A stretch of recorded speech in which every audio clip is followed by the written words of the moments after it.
Labaran Hausa daga ƙasar Jamhuriyar Nijar.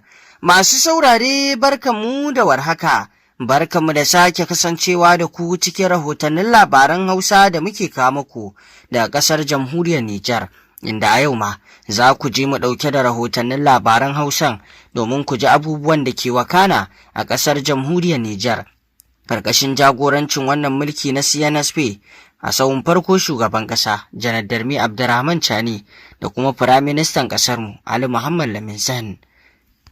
Inda rahoton namu da fari zai fara ne, kamar yadda kuka sani dai a jiya aka gudanar da Idin Layya na babbar sallah, inda shugaban ƙasa Janar Darmi Abdurrahman Chani, kamar yadda a al'adance duk shekara shugaban ƙasa da tawagar mambobin gwamnati na halartar idin babbar sallah. A wannan karan ma shugaban ƙasa Janar Darmi Abdurrahman Chani ya halarci idin babbar sallar a jiya tare da mukarraban gwamnatinsa. Kamar yadda kuke gani haka, motar da shugaban ƙasa Janar Darmi Abdurrahman Chani ya zo da ita, sannan kuma 'yan uwa da dai wato waɗanda suke mukarrabai na gwamnati suka zo suka tarfi shugaban ƙasa tare da gaisawa da shi. Shugaban ƙasa ya samu guri ya zauna. Limamin masallaci, babban limamin, ya yi huɗuba a kan haƙuri, inda ya ja hankalin wato al'umma a kan su yi haƙuri, domin Allah subhanahu wa ta'ala yakan riɓanya wato ladan waɗanda suke masu haƙuri, kamar yadda ya kawo aya a cikin wato alƙur'ani mai girma. Innama yuwaffas sabiruna ajrahum bighairi hisab.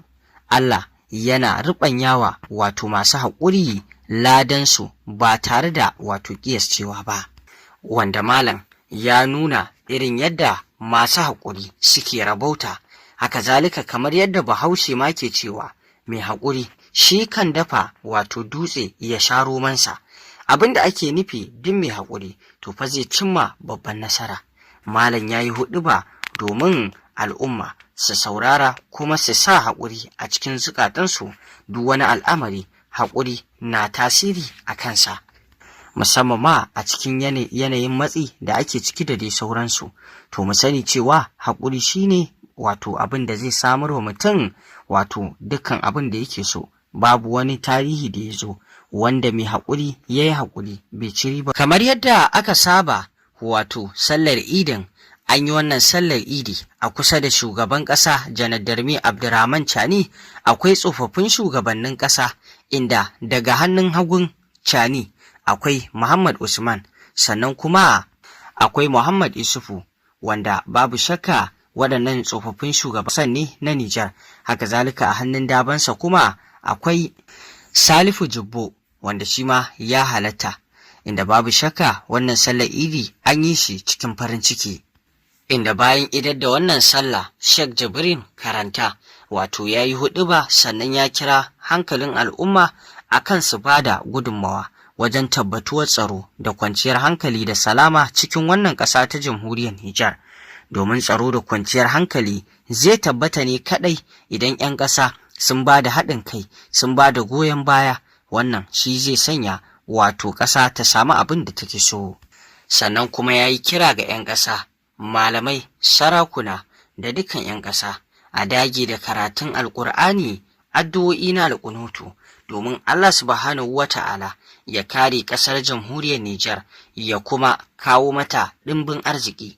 Dukkan masu zagon ƙasa ga wannan ƙasa ta Jamhuriyar Nijar, Allah kar ya ba su ikon cimma burinsu a kan ƙasar Nijar, ya kuma ƙarawa wato wannan jagorori na Nijar ƙwarin gwiwa wajen tabbatuwar ci gaban ƙasa.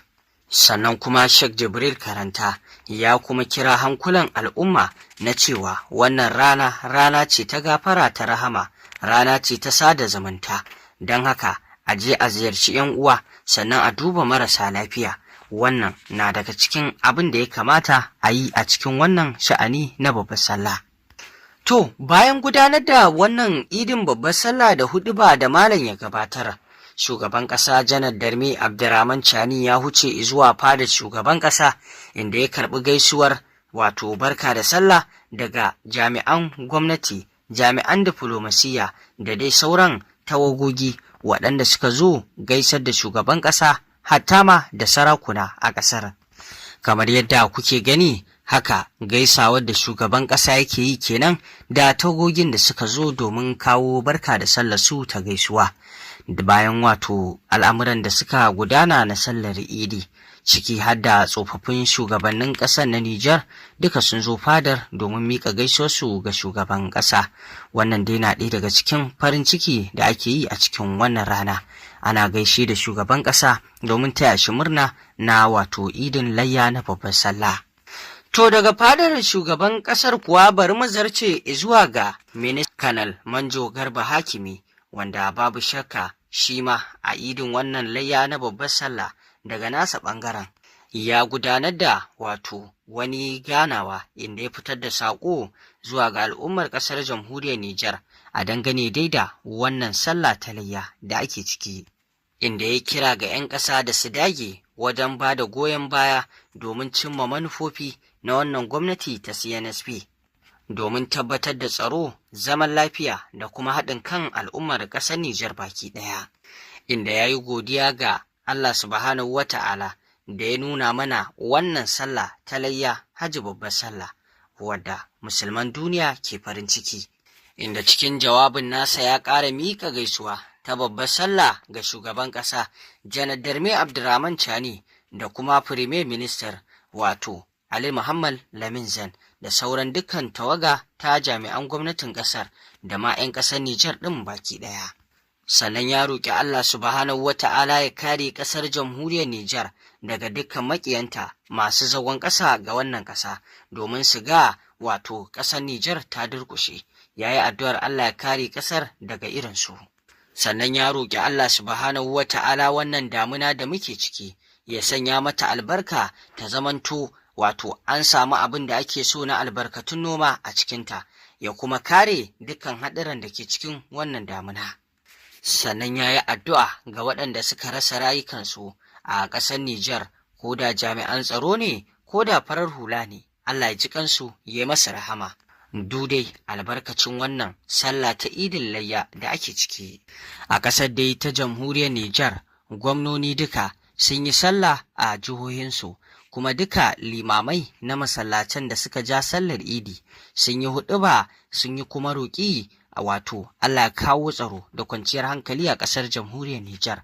An gudanar da addu'o'i tare da faɗakarwa ga al'ummar ƙasa bisa haɗin kai da kuma tabbatuwar tsaro da kwanciyar hankali. Allah ta'ala mai kowa mai komai ya tabbatar da tsaro da salama da aminci a wannan ƙasa ta jamhuriyar Nijar.